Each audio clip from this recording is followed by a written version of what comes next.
Assalamualaikum warahmatullahi wabarakatuh. Bapak Ibu, Ketua dan Sekretaris Pengelola Prodi di lingkungan UIN Antasari Banjarmasin, sehubungan dengan penyusunan pengembangan kurikulum berbasis OB yang terintegrasi dengan SKKNI, di sini saya akan menyampaikan cara mencari skema SKKNI sesuai dengan profil lulusan prodi masing-masing. Sebelumnya, tertanggal 26 Maret 2026, LPM telah mengirimkan surat kepada fakultas masing-masing perihal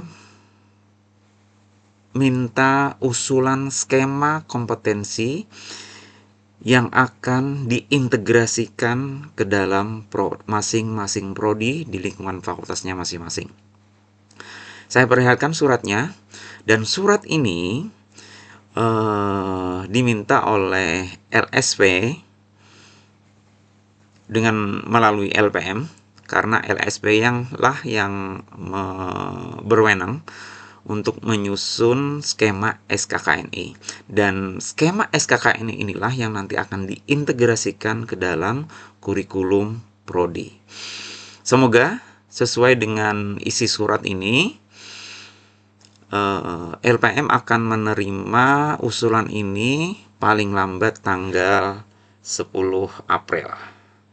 Ya, mohon dikirimkan melalui email LPM atau langsung menghubungi direktur LPM atau kepala LPM atau direktur LSP.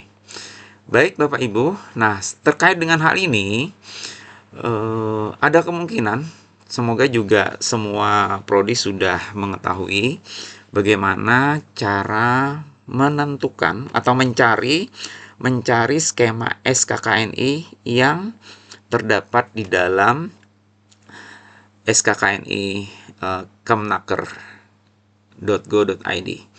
Baik, sekarang sesuai dengan isi surat ini, silakan kita cari, buka aja tab baru, buka Google atau sistem pencarian, tulis aja SKKNI Kemnaker. Nah, lihat ini nggak kelihatan ya di sini. Klik aja SKKNI Kemnaker RI, maka akan muncul tampilannya seperti ini. Nah, disinilah kita akan mencari kompetensi apa yang nanti akan kita integrasikan ke dalam prodi. Di sini ada pencarian, box pencarian. Nah, sebelum saya mencari cara mencari yang lain, di LSP kita, di LSP UIN Antasari, kita sudah punya skema, 3 skema ya. Penerjemah teks umum, penyelia halal, dan pengelolaan zakat. Apa yang sudah ditampilkan oleh Prof Dion kemarin dan sudah ada skemanya, kita bisa cari di sini misalnya ya. Penerjemah teks umum. Klik aja di sini. Kita klik SKKNI-nya lalu cari. Nah, maka penerjemah teks umum ada di dalam standar kompetensi kerja nasional Indonesia. Artinya apa? Artinya, jika seseorang memiliki sertifikat ini, maka seseorang itu, dalam hal ini adalah mahasiswa kita akan memiliki sertifikat yang terstandar nasional sebagai penerjemah teks umum. Nah, ketika ini muncul, kita tinggal unduh aja di sini. Ada tampilan unduhnya. Nah, oke, kita anggap unduh ya. Nah, perhatikan ini nomor 203 tahun 2021 dari Kemnaker. Coba kita lihat isinya sebagaimana yang sudah ditampilkan kemarin di workshop daring. Nah, inilah ketentuan dari Kementerian Tenaga Kerja nomor 203 tahun 2001 tentang penerjemah teks umum.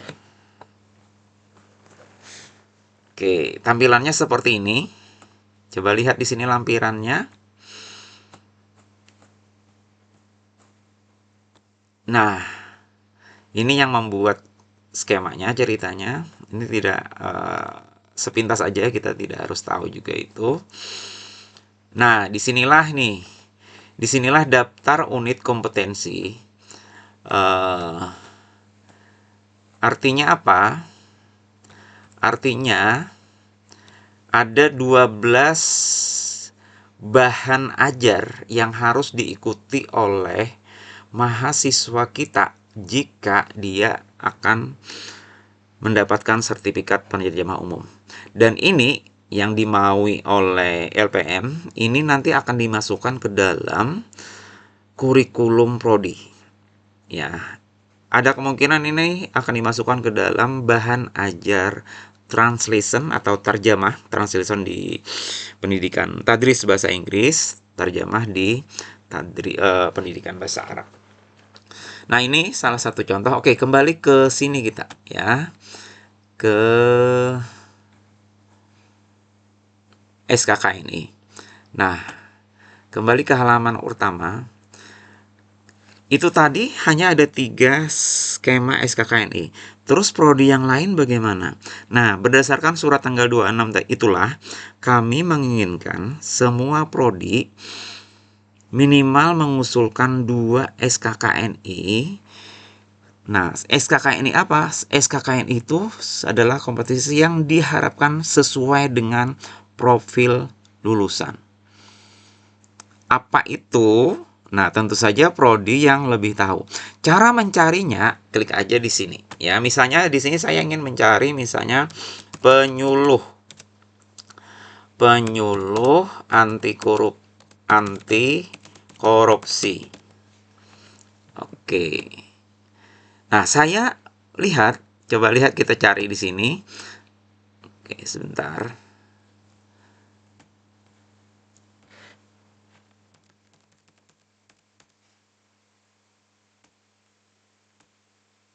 Oh, sorry. Bentar ya. Lupa mengklik ini tadi. Kita klik SKKNI. Sebentar.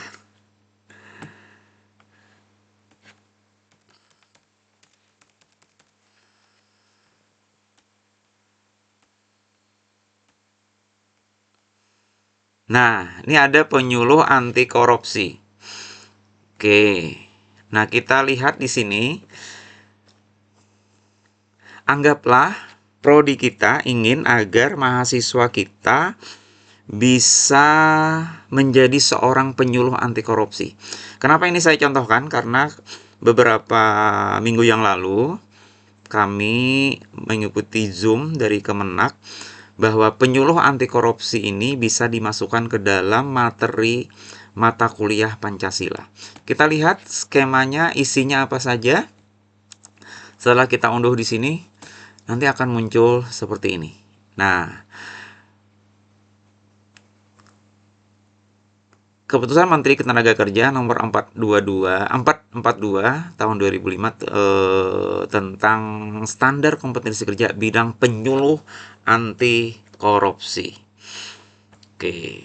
Nah, andai ini bisa dimasukkan ke dalam mata kuliah Pancasila, maka setiap prodi bisa mengintegrasikan skema penyuluh anti korupsi ini ke dalam semua prodi. Kenapa demikian? Karena Pancasila menjadi salah satu mata kuliah universitas yang wajib diajarkan di semua prodi. Ya, karena Pancasila mata kuliah universitas. Nah, skemanya apa? Bisa dilihat di materinya apa? Bisa dilihat di sini. Nah, ini judul kompetensinya dan lain-lain. Oke, jadi ada 15 ceritanya 15 bahan ajar yang harus diajarkan kepada mahasiswa yang nanti bisa mengikuti ujian kompetensi sebagai penyuluh anti korupsi. Nah, itu saja saya sampaikan bagaimana mencari skema SKKNI yang sesuai prodi. Tentu saja saya tidak bisa mencarikan sesuai dengan profil seluruh prodi. Nah, tinggal Bapak Ibu melihat kira-kira profil lulusan Bapak Ibu akan bisa memiliki kemampuan apa. Nah, bisa dicari kembali di SKKNI ini. Nah, yang saya contohkan tadi misalnya penyuluh anti korupsi, ini menjadi salah satu pilihan yang tepat yang bisa dimasukkan ke dalam bahan ajar di Pancasila. Oke, baik, tinggal kalau kita lihat ya Bapak Ibu, ketika itu sudah ketemu, nah tinggal kita lihat apa yang disampaikan oleh Prof. Dion, bahwa profil lulusan itu nanti membuat profil lulusan itu kalau kita sudah punya skema, nah sebaiknya nih profil lulusan ditambahkan dengan nama skema sertifikasi yang akan dimiliki oleh prodi. Pun jika tidak sesuai dengan profil, maka bisa diintegrasikan dengan menulis pada deskripsi profil lulusan di sini. Nah, sehingga juga nanti bagaimana membuat CPL-nya kalau itu terintegrasi dengan SKKNI, melihat pada unit-unit kompetensi dan fungsi kunci. Di mana melihat unit dan fungsi kunci di SK dari Kemnaker tadi, sesuai dengan SKKNI-nya. Nah, sehingga juga CPMK-nya bisa melihat dari apa yang tertulis di elemen kompetensi yang ada di SKKNI, sementara sub CPNK melihat dari KUK-nya, kriteria unjuk kerja yang ada di SKKNI ini. Oke, semoga ini bisa membantu Bapak Ibu dalam menelusuri dan menentukan skema SKKNI apa yang akan dimasukkan dan atau akan diintegrasikan ke dalam kurikulum prodi kita masing-masing. Terima kasih, semoga ada bermanfaat. Assalamualaikum warahmatullahi wabarakatuh.